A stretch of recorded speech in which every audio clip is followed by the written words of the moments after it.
Well, Eric, retired Lieutenant General Keith Kellogg is with us. He's a former national security advisor to Vice President Mike Pence, also a Fox News contributor. General Kellogg, this is very concerning, this new turn of events here. The commander-in-chief can't lay out his specific plans per se, but he has to take a serious and targeted response. So what might the military reply, if you will, look like, and how many options do we have? Arthel, thanks for having me. Yeah, this is very, very significant. When you lose Americans, and there's 3 dead, at least 25 wounded that we know of, it is a significant escalation.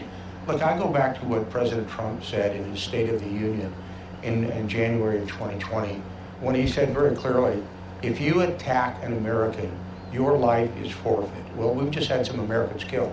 And frankly, anybody who didn't see this coming in national security area is a fool. We knew it was going to happen with the amount of attacks that have been occurring. We were just dodging the bullet. We were getting lucky. And it was caused primarily because of our normalization of activities. It was like, well, it's kind of okay to attack forces in the Middle East. It's okay to shoot missiles in the ships in the Red Sea. It's okay for China to get involved with Iran and Saudi Arabia in conducting peace. We've kind of taken a step back. Now the president's hand, President Biden's hand, is forced in just a few blocks from here in the White House complex and the Situation Room. I'm sure they're thinking of what they have to do. They're going to have to do what Teddy Roosevelt said, our 26th president. He said, when you strike hard. And he was the one who said, speak softly, but carry a big stick. I do not believe, Arthel, they have got any option but to go into Iran and attack Iranian targets. As Trey said just a minute ago, all of these attacks on American forces in the Middle East, be it Houthis, be it Hezbollah, be it anybody else, they're Iranian backed. And this administration has pulled its punches. And it can't do that anymore. It has to make a hard strike. And here's the problem we've had with normalization. Because when you normalize activities and kind of accept what's going on, now changing that dynamic is really hard. You can't just go tit for tat. You have to go up what's called the escalation ladder and make a significant strike, be it on people, be it on facilities, be it on troops on the field with the Iranians. Has to be something. The Pentagon is going to come up with options, and they're going to decide where they want to go. But my concern is this administration going to take the hard option it needs to take and strike hard against the Iranians. Does that mean personnel? Sure. It could mean everything from going after Ismail Ghani, who's the current leader of the Quds Force, or even the Supreme Leader, Khomeini, or going after facilities that build the drones within Iran, take out their naval facilities. They're going to have to make those decisions. But if they don't strike hard, they're making a big mistake. And I believe we're going to see a repeat of this in the future. Hey there, Patriots. This is True Outlaw Patriot coming at you with another one. As you just seen, I just showed some of this clip about 3 U.S. soldiers killed in a drone attack out in Jordan, which is very sad. So, you know, my prayers and I'm sure the prayers of every American goes out for them and their families. But before I continue with this, I just want to thank all my new subscribers and all my subscribers to here on YouTube and on Rumble. And you want to help support the channel, give it a thumbs up, subscribe, pass it around. Also, you can do so by donating to my Cash App and PayPal. I'll leave a link in the description, and also the link to my merch store. And it's also on the TrueOutlawPatriot.com. So yeah, it seems like that in the Middle East, people are getting emboldened to attack U.S. soldiers ever since Biden stepped into the White House. And if you see here, it says since October 17th, don't know how much of this is true. A big part of me is hoping that no, it's not, but I'll digress on that. It says at least 159 attacks on U.S. forces in this region, and you could just see the numbers. I mean, I don't know if these red numbers are casualties, the amount of strikes, injuries. I mean, whatever it is that they're telling us from the Pentagon and the White House, I have to honestly say we'll never know the truth. Okay, but my thing is this. You know, when Trump was president, there was so much peace going on and barely a whisper, okay, or even a small conversation about any kind of conflicts going on. And yet, since Biden took office, it just seems like the chaos just keeps growing and growing and growing. And in all aspects of what's going on in America with Americans around the world, it just seems like, and maybe it's just me, but I don't think it is. I mean, when Obama was president, we were just in endless wars. When Bush was, both of them were president, I mean, it was just wars. Trump comes in, calms everything down, starts making deals so like that everybody could just, keep to themselves and just, follow a path of more peace. And it's like Biden takes over and everything's turned on its ear. And yet you have all these news outlets, all these propaganda, social media sites and all that, and content creators out there making it seem as if Trump was the one that was going to get us into wars and stuff like this. And, the new thing now is that he wants to be a dictator and all that, and that he was weak. And, it just goes on and on and on. And yet, it's been proven, and it's being proven every day, nearly, that Biden is exactly what the left, Biden is what the left has been accusing Trump of being. Okay? And it breaks my heart because, when Trump was president, everybody said that he was making deals that were lining his pocket. That's why he was getting a lot of things done in his favor. Now, whether that's true or not, nobody knows. Okay? But I will say this, like I said, when he was president, we had peace. I mean, he even warned terrorist groups that not one American should be harmed or killed. And they basically just, kept their weapons just, down. They didn't try any attacks. I'm not saying that there wasn't. If there was, it must have been something small, but on this scale, it wasn't. Biden is weak. Okay? It's a shame for anybody to give him the title of president. I've always respected the title of the presidency, regardless of how I felt for that person. But in this case in point, Biden, he's already showed us that he's a traitor to America because he wants the borders open. He's got that fiasco going on down there. He doesn't care about the illegal immigrants that are coming in, what they're going through. Doesn't care about what Americans are going through. He has not put his foot down to show any kind of strength, okay, around the world for, people to stand back and say, wait a minute, this guy means business. Okay? So to all you leftists, and lately I've been getting a lot more than usual. I've been getting a lot of blowback from these lefties, which I don't care. They can go kick rocks. I really don't care. Your president, okay, your president's a traitor. And under your president's watch, people have been and are getting killed.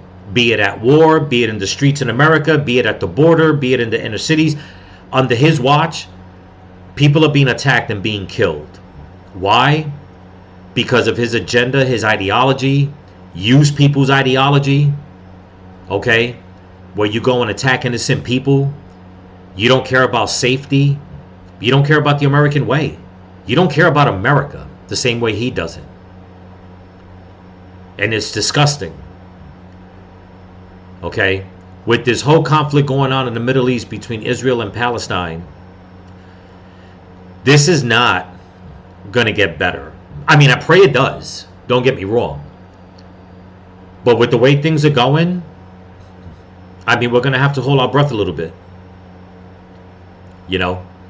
But let's continue with the rest of this news piece and see what they got to say. Yeah, Tehran has made this personal, and so the response has to be personal. But what I do ask, though, what about our allies in the region? I mean, who's on board, and what's the current communication between our allied forces? I'll tell you, that's a great question, and you need to bring your allies along. But this is an American issue. They have killed Americans, and this is, as you just said, this is personal, and we should lead. And if you want to come with us, come on with us. But if you don't, we're going to remember who came with us and who didn't. And this is one of those challenges you have as Americans. You can't say, well, let's all get on the same boat and row together. Oh no, this is our lead. They killed our troops, we're gonna respond. If you wanna be there, be there. Now, of course, they're reaching out to them. I'm sure they're reaching out to the French and the Brits and the Italians and everybody else. But this is clearly, it's our lead, and my take to the Allies would be, you better get on board, because I'm going to remember quite clearly who was with me and who wasn't with me when we have to make this response. Absolutely, and if you could give me about 30 or 40 seconds on this, you've got Putin standing by, you've got Xi Jinping standing by. What are they watching for?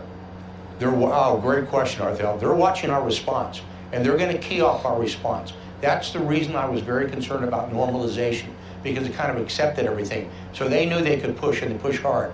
They're going to see what our response is going to be. And if it is not a strong response, we're just opening up ourselves to further aggression by the Iranians or anybody else in the region. So this is a chance for the United States of America, for President Biden to make a strong statement. They're watching. Allies are watching. Adversaries are watching. And that's true. Everybody's been watching ever since, you know, and I'm not going to say ever since Biden took the White House that the world's been watching and laughing at us. It actually, and no, I don't want anybody to take this the wrong way. It's no offense towards Donald Trump.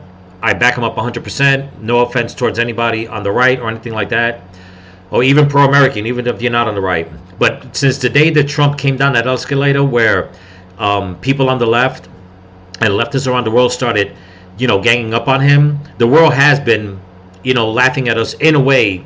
But Trump came in and basically showed everybody, you know what, as long as I'm on watch, you're not going to laugh at us. Okay?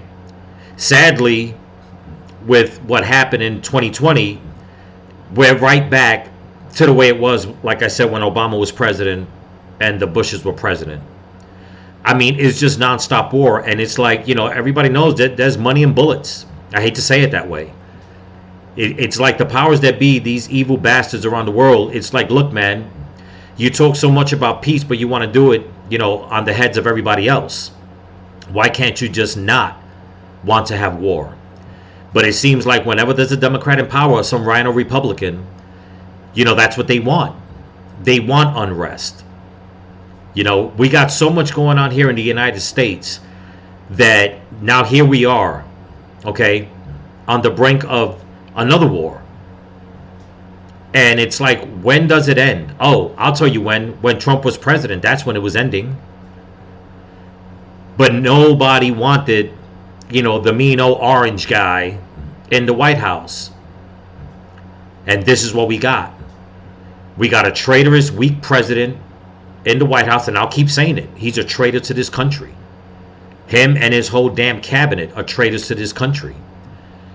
And if anybody that supports him could sit back and think that, you know what, this is all fair in you know, in love and war, no, I'm sorry.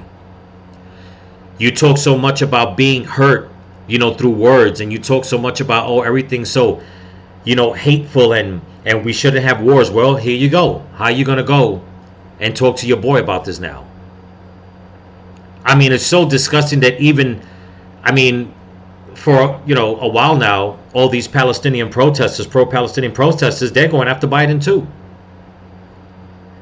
And it just shows you how wicked the powers that be are, and these leftists that have infiltrated our country and the White House, that they've turned everything on its ear to have their own supporters attack them now. You know, I don't know what the response is going to be by Biden or by the United States. I pray that cooler heads will prevail, okay? But whatever it is, I highly doubt he's going to show America that he has what it takes. Because since this man came into politics 40, almost 50 years ago, he's shown time and time again he doesn't have what it takes. But that's what happens when evil, wicked people want to be in power. They do it by brute force, but they don't have what it takes because they're just wicked and evil. They don't know what it is to be good. you know. But once again, my prayers out to these soldiers and their families. I think everybody should take some time out for that. I know that Lindsey Graham wants to hurry up and attack Iran. He's coming out saying we got to attack Iran hard. It's like, Lindsey, what are you doing? You know? And I'm not a Lindsey Graham supporter at all. I mean, if you are, that's on you, that's fine. Me, I'm not. I never really was anyway. But it's like, is that the answer, to just go and start attacking even more? Because all that's going to do is bring us into that whole map I just showed you. Okay? And we already know the countries and the parties that are going to get involved, while other countries are out there watching. This is ridiculous, but this is where we are right now. So we could only hope and pray to God that it doesn't get that far. But that's what I got for you. Don't forget to comment, like, share, subscribe, give it a thumbs up, pass it around. And also, people, something I've been wanting to say for a while, I've said it a couple of times, but not enough. You need to start speaking to the younger people. Okay? You need to start speaking to them and having them understand what's truly going on. They need to jump on board and let go of the social media platform ideology and what these leftists are saying, and how others are attacking the younger people that are pro-America, so they stop being vilified for being pro-America. Okay? So if you want to help support the channel, I'll leave a link in my description to my Cash App and PayPal, and also the link to my merch store. And remember, stay vigilant, keep praying for each other, keep praying for this country. Peace.